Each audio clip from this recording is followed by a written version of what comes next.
Hi, we're finally in the year 2000 and let me tell you, it will be chock full of fun releases. So let's check out some of them now. There's nothing that I could say about Deus Ex that would save me from upsetting someone. It's such an iconic and beloved title that whatever I land on will be wrong and someone will make sure to let me know what and why. Despite that though, I can't ignore it and it has to be covered in a video like this one. So, Deus Ex is a first-person perspective cyberpunk themed role-playing game set in dystopian version of year 2052. Now, 2050s are not a great time. The deadly virus known as Grey Death is taking grim harvest, killing millions, and not once but in an ongoing manner and all around the world. It's terrible, I know, but such is life. There is a cure, it has to be said loud and clear here, and it's called Ambrosia. Ironic name if you ask me, but also very fitting as its supply is limited. VersaLife Corporation can only produce it in very small batches, so the government, particularly the United States, carefully monitors and controls its distribution, making sure that it gets in the right hands only. And I'm sure that you can guess what these quote-unquote right hands are. The scarcity of the cure and priority that the rich and powerful get when it comes to access to it leads to global unrest and increase in drug sales and terrorist activities and attacks. So, to combat the problem, an elite unit known as UNATCO, as in UNATCO, is formed. Its job is to maintain peace and dissolve any and all criminal cells that may be endangering it. You play as JC Denton, and if you wonder what it stands for, it's not Jesus Christ, it's Jesus Christopher, no relation to earlier at all. Also, totally not true. And you're a nanotechnology enhanced agent on first day at UNATCO, and as awkward as first days can often be, yours isn't. It doesn't mean that it's not action-packed, cause unlawful organization known as NSF, so National Secessionist Forces, raids supply of Ambrosia at UNATCO headquarters. So, from the get-go, you've a lot of work cut out for you. Deus Ex is a very unique title, cause while on the first glance it looks like your everyday shooter, it's so much more than that. It mixes shootouts, adventuring, stealth and puzzling so well that today, more than 2 decades later, it's still universally beloved classic and considered to be one of the most important games in the entire history of gaming. In no small part thanks to how its missions that you will be sent on are structured. It's meant to be as immersive simulation as it was possible in 2000, and I'd risk saying that the devs nailed it. While said missions can have different objectives, and you'll see a lot of action both in terms of governmental conspiracies and interacting with different groups like Triads, Majestic 12 and Illuminati, most of them can be completed in numerous ways.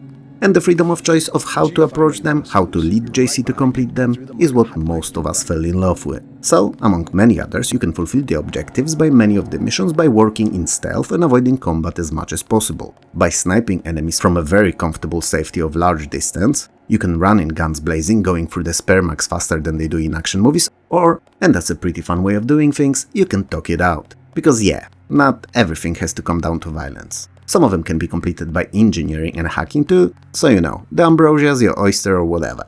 Oh, fun fact, even 2 of the major bosses, if you only know about them, can be killed off much earlier so that you won't have to face them later on. And that choice too, same as all others in the game, brings consequences that will follow you throughout your entire adventure and influence everything, the state of the world the game is set in, and dialogues. That freedom of choice that we've not had a chance to experience before Deus Ex leads to it having a lot of redundancies baked in. So, it's impossible to experience everything that it has to offer content-wise on a single playthrough. In fact, you'd probably have to complete it a good 5-6 times, each time playing in a different way, to get close to that elusive 100%. Still, if you can overlook its ancient by today's standard presentation, and are someone who loves immersive games with a lot of freedom and a very robust and deep plot full of twists, turns and betrayals, it's probably not only objectively the best game in this video, but also of the entire year.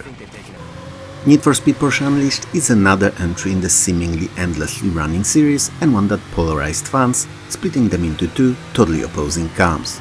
Those that loved and enjoyed it for what it was, and those that were pissed that it was not what they were hoping for and that it entirely changed its gameplay formula.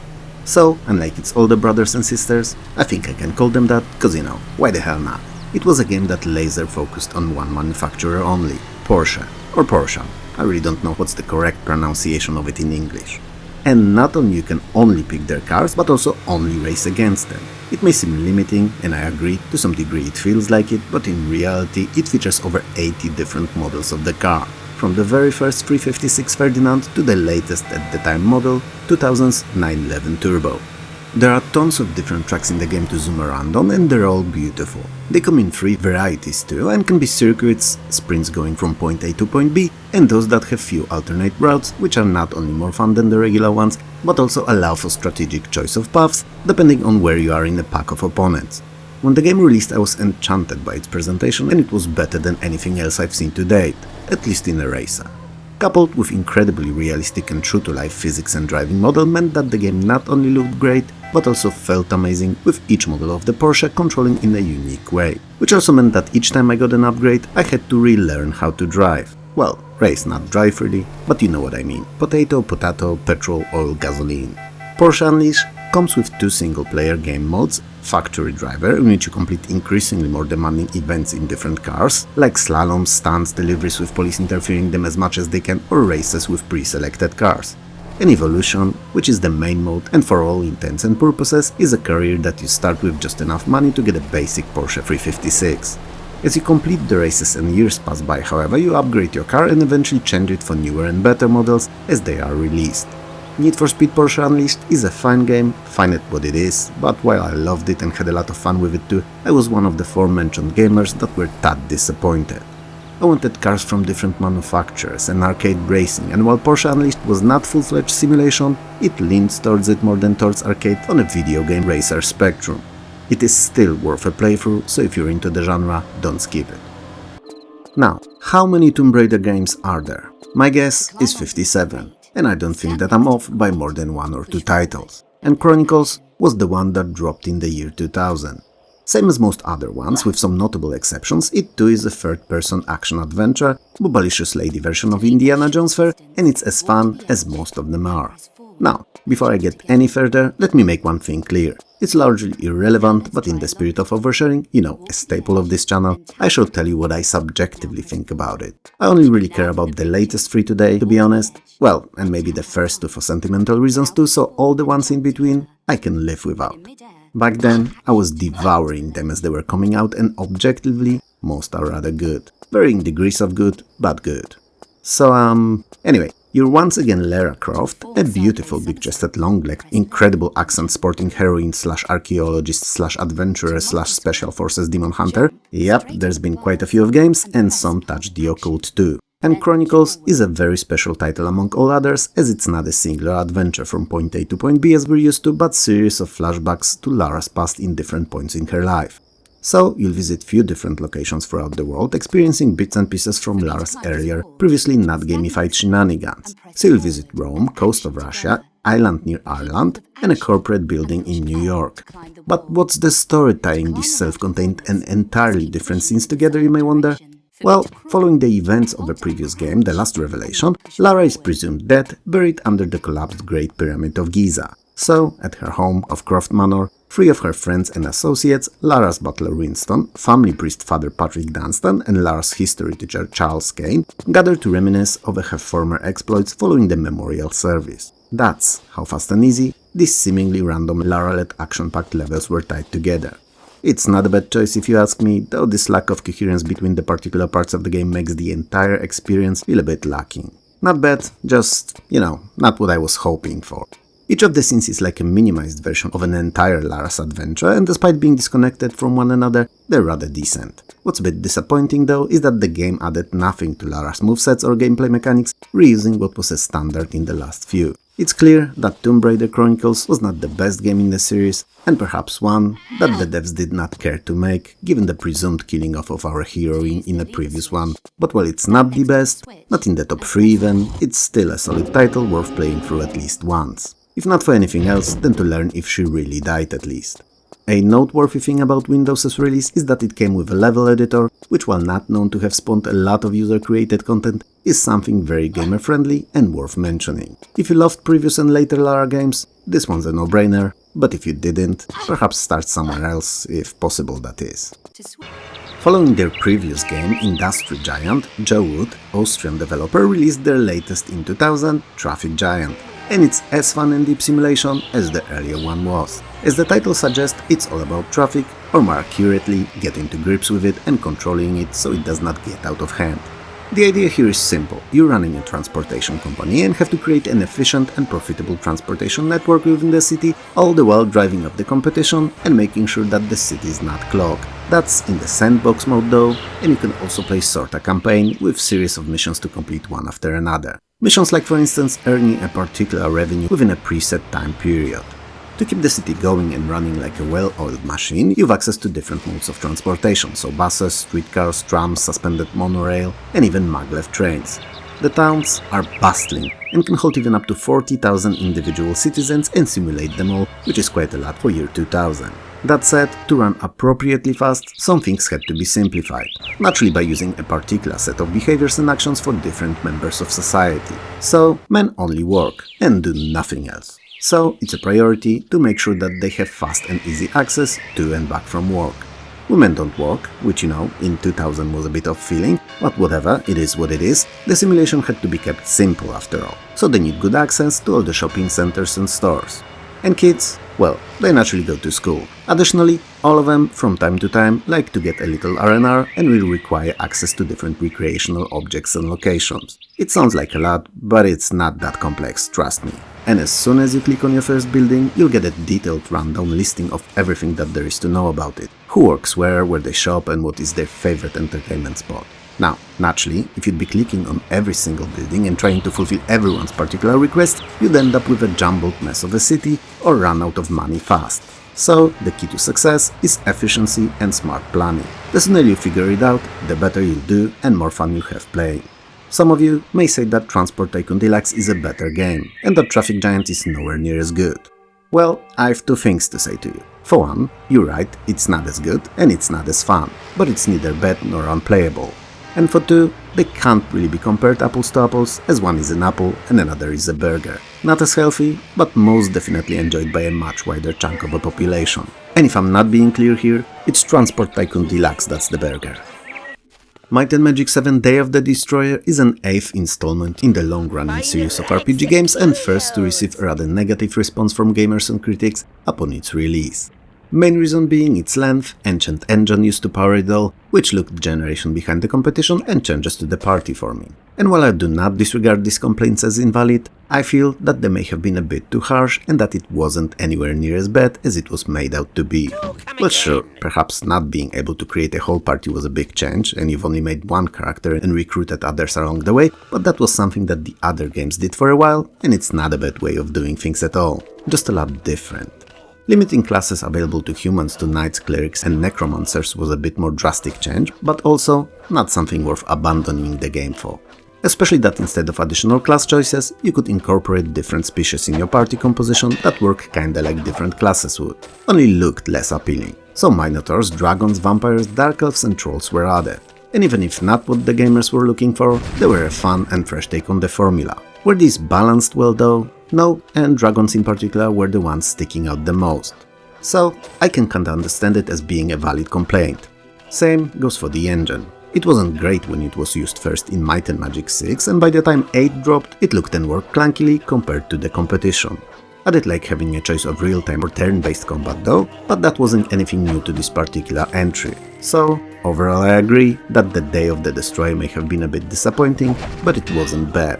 Typical for its series, it allows you to approach most quests in a non-linear manner, and other than the storyline ones, these can be completed in any order and whenever it suits you. Dungeons and puzzles are still present in the game and as fun as they've always been. Same as in 7th entry, at some point in the story you'll need to pick a side in a particular conflict, and that choice and its consequences will persevere with you throughout the entire adventure. This time, however, the choice will not influence the game ending in any way. Might and Magic 8 naturally is set in fictional and series staple world of Enroth on the continent of Jadame and acts as a sequel to Might and Magic 7 and Heroes of Might and Magic 3 Armageddon's Blade. More than 1,000 years ago, the interstellar war between the Ancients and the Kregan waged, and was more brutal, more bloody, and ended up with more dead than anything before, even more than the close encounters with my boss's wife that are known to drive people to self-harm. She once emptied an entire shopping center with a single comment, and it is, and will forever be known as Black Tuesday. Anyway, millennia passed and both Ancients and Kregan are nothing more than folk tales, stuff of legends really, and something hardly anyone believes ever existing anymore. That is until events of Might and Magic 6, when Kregan came back, invading the world. And while that game concluded with killing of the Kregan Queen and a cleanse that erased each and every last of them from history, the ancients, fearing Kregan return, decided to enact a scorched earth plan. So they sent Eschaton, a planeswalker, to plant a giant crystal in the village of Ravenshore on the continent of Jadam. The act caused an elemental storm that tore across the continent, breaching boundaries to 4 elemental planes, releasing monsters upon Enroth. Monsters capable of destroying it. You, playing as a caravan guard Mr. Nobody, have to assemble a party capable enough to save the world and prevent the catastrophe. MDK2 is a follow-up to earlier and its time groundbreaking MDK and as much of a self-parody as the original was. It's also a first-person action-adventure shooter in vein of Tomb Raider.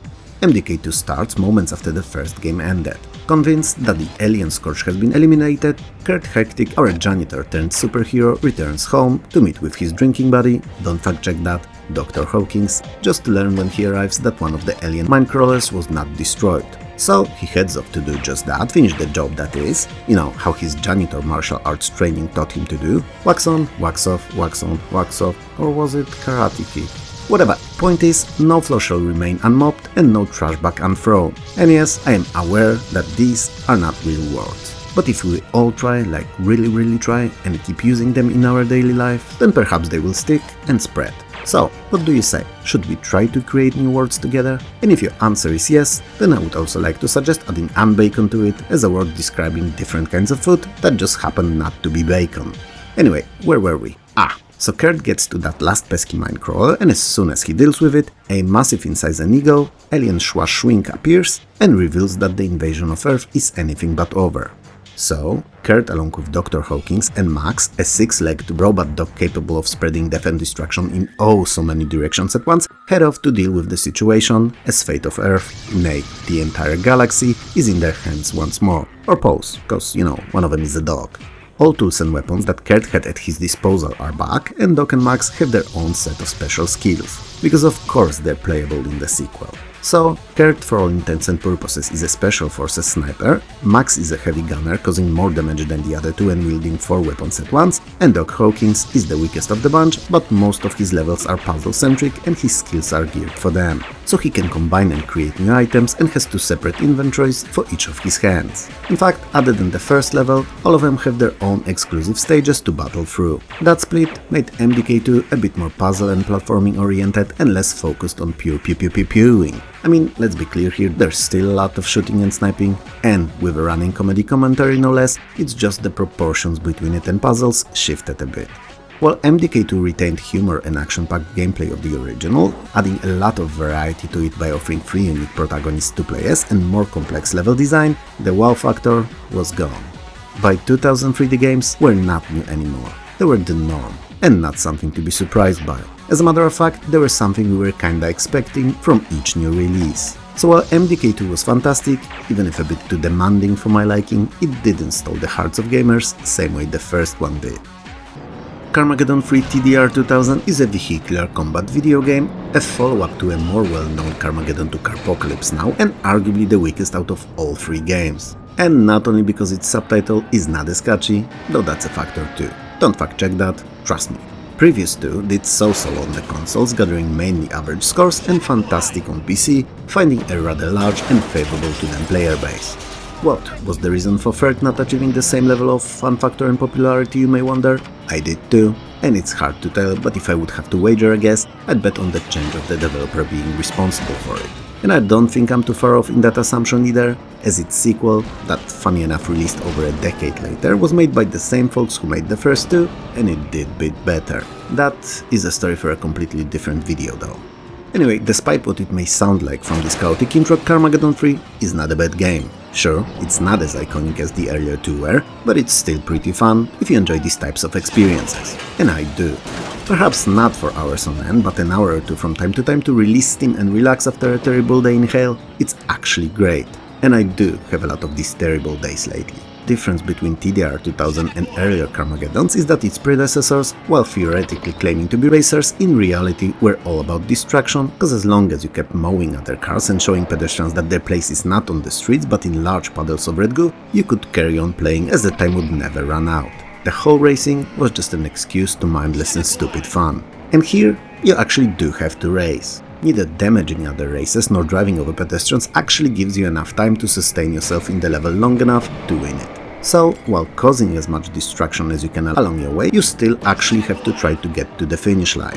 Which, you know, for fans of races is fine, though I don't really imagine many of them going for a game like Carmageddon in the first place. For me personally, it was a bit annoying. Not annoying enough to discourage me from playing, but plenty enough to prefer the other entries over it. It's a personal opinion though, so don't judge the game solely based on it, because if you're someone who's capable of having fun driving imaginative and armed to the teeth armored cars, destroying everything on your path and leaving long blood slides behind, then you'll have a lot of fun with this one. Especially that its quote-unquote career mode is built around 9 different environments with 5 tracks each, for a total of 45, split between regular races and so-called missions, so escape between the environment's special kinds of races. And all that can be experienced in 50 different cars and with use of tons of over-the-top power-ups, making this whole fair even crazier. Whether it sounds like something for you or not, TDR 2000 is at least worth a try. Messiah is a sci-fi futuristic humorous cyberpunk third-person action-adventure title with a slight occult background. Wow, what a mouthful. I could just say game. Messiah is a game. Just look how nicely it rolls. Anyway, the world in the future is a rather terrible, nay awful place. Crime and corruption spreads and the planet is ruled by a single, and evil to the core I must add, spiritual leader, commonly known as Father Prime. Yes, like these numbers and Optimus. And he's just the worst kind of a dick. Not only holding a firm grip on the entire planet, but also scheming to summon Satan to our reality. And not to cause death and destruction that he can actually do whatever he wants to. He's doing it so that he could learn how to control him and then discard him like a dirty rag and use that knowledge and skill to control God. Naturally for his own needs and devices. That is who we left in charge. God, however, being the imaginary all-seeing creature that he is, naturally catches the wind of the nefarious plan and plans to intervene. But since he just finished baking that, dare I say it, godlike pizza, he's not gonna just leave it to cool off. He wants to eat it fresh and hot. So he sends one of his little helpers, Bob, a puto. Now, I'm not religious, so I don't really know what a puto is. I've only been to church 5 times throughout my entire life, and it was twice on some kind of international trips with sightseeing and 3 times for funerals. So yeah, my experience is limited here. But looking at who we play as, I'd call it a kid with wings. So not a birdman, but more a bird boy. That said, apparently, at least within the game's world, he is a 1,000 years old creature with a soul of a human that, unlike most other of God's servants, so angels, means that he has his own will and can, but won't, but still can, but shouldn't, yet he has an option to, but he won't use it, but he's capable of opposing God, even if given direct order. That may or may not resurface on your adventure, but for now, that's all you need to know. You're a kid with wings and free will, probably buzzing with hormones and on a mission from God to stop Father Prime. Anyway, in your cherub form you're rather prone to damage and getting killed, but you can literally possess any other creature you fly into and take full control. So animals, humans, aliens or cyborgs, all are fair game, as long as they're biological. And since Father Prime kinda sorta knows that you're after him, he sent entire worlds, police and military force after you. So getting to him will be a, well, blast. Yep, it will actually be quite fun. Especially that the levels are rather big and open, often quite vertical too, and that you'll get to use entirely different skills, weapons and abilities of creatures that you're in. And while some will quite obviously be used for combat, like Brute's strength in melee or Policeman's gun for shooting, others may be used for puzzling, especially if you encounter certain areas where only particular folks can be allowed in. Messiah is not your everyday shooter. It's a well thought out design-wise game that can easily offer hours of fun, and its fun story, yes, it's fun at times, an enjoyable gameplay loop will easily carry you through from the first minute to the end sequence. Try it out. Soldier of Fortune is a first-person shooter that my friends at the time went bananas over. I kinda get that, as I enjoyed it for a little while too, but definitely not to the same degree that they did. Its most famous or infamous, depending where you are in the world, feature was a very new and fresh concept of precise division of a human body into 26 individual zones. Zones that could be individually harmed, that displayed wounds in a unique and for the time appropriate way, and sometimes, if you were lucky or crazy enough, you could even dismember some of the enemies. Fun. Not gonna lie, that's what drew me to the game too. I was a kid, and fun ways of virtual killings were, well, fun. And don't worry, regardless of how many arms or legs I tore playing Soldier of Fortune, I still grew up to be just a little concerning citizen. And not because I'm dangerous, but because there's definitely something not alright under the roof. It's my roof though, and I will deal with it when it starts leaking. Anyway, number of ways you can kill, dismember or explode body parts of the enemies in this one is rather large. especially that there's a lot of high caliber weapons in the game, and if you're looking to let some steam off, I'd risk saying that it may be better outlet than the Carmageddons were. Still, tons of weapons, fast and frantic action, and an interesting, even if a bit odd story made it a must play, and I believe that it remains one to this very day. Story-wise, Sergei Decker, a terrorist hailing from South Africa, steals nuclear weapons from Russia and aims on selling them to whomever pays more, regardless of the consequences. Enter you, John Mullins, a proud business in the front and party in the back hairdo wearer, janitor by day, cross-dresser by night, and super agent by mistake. Well, truth be told, not sure any of that is correct, other than the name and that you'll play as him. But you know, never hurts to use your imagination. And you'll take John on hell of an adventure in New York, Sudan, Siberia, Tokyo, Kosovo, Iraq, Uganda, and finally Germany, and you'll have a lot of fun doing so. I promise. Icewind Dale is a role-playing genre classic and a younger sister to its older sibling of Baldur's Gate. It was made using the same engine, and it also uses 2nd edition AD&D rule set, as faithfully translated to a video game format as it was possible in the year 2000. Combat naturally is also real-time with an active pause, meaning that whenever you want to grab a spoonful of soup mid-combat, call your boo or take a quick pee, you can just hit space like you'd hit a pizza dough for a pizza and go ahead and do just that. Not sure if anyone's still saying boo, and naturally, I meant going to toilet for that pee, don't do that in your room, man. But I'm sure most of you got what I was on about, even without this unnecessary disclaimer. When the game's paused, you can issue orders to all of your party members, and they will happily carry them out when unpaused, if they don't die from that huge fireball hurling their way first. Cause there's always somehow one going your way. Hard to explain why, maybe you rolled one on luck. Anyway, while Icewind Dale is a fantastic adventure, it was known for being a game out of the two that focused much more on combat and encounter strategy rather than pure role-playing elements. What does it mean for a potential first-time player? In short, jack shit, cause it's great, and the longer version would be a bit more combat and a bit less talking, nothing more, nothing less, so yeah, if you liked one, you like the other, and the difference in the flow may actually be pleasant surprise as it will feel fresh, whichever the way with the two games you're going, from BG to ID or vice versa. Now, Planescape Torment, also made on the same engine, that's an entirely different kind of an RPG. Not a subject for today, so let's get back to Icewind Dale. You start by creating a party of up to 6 adventurers, picking their name, gender, race, class and alignment, and then weapon proficiencies and abilities. And straight after, jump right into the tavern in small town of Easthaven, where Hroktar, town's leader, recruits them on an expedition to investigate the town of Kuladar after hearing reports of strange happenings there. And since the ale, wine, roasted boars and pleasures of the body and mind cost money, you're keen to accept, as cash is not something you've a lot of left. I mean, sure, last few nights were definitely to remember, but earning the money back will surely take a while.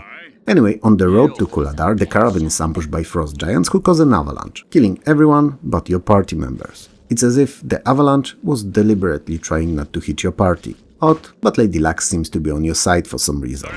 So, what's left there for you to do than to carry on with the quest and get to the heart of the mystery that caused it all? Nothing, so you do just that. And that's how Icewind Dale starts off.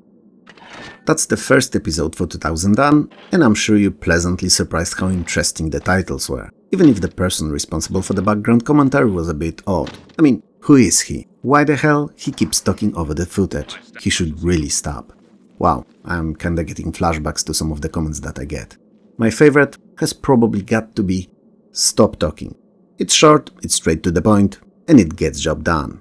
Anyway, I have tons of amazing games for the year left, and I think that you'll enjoy what's to come. That said, what do you think of today's selection? Let me know in the comments below. If you liked the video, hit those like and subscribe buttons below, and maybe share it too. It helps more than you know. If you didn't, then don't naturally. It was fun talking to you as usual, and I'll see you, or more accurately, talk to you very soon.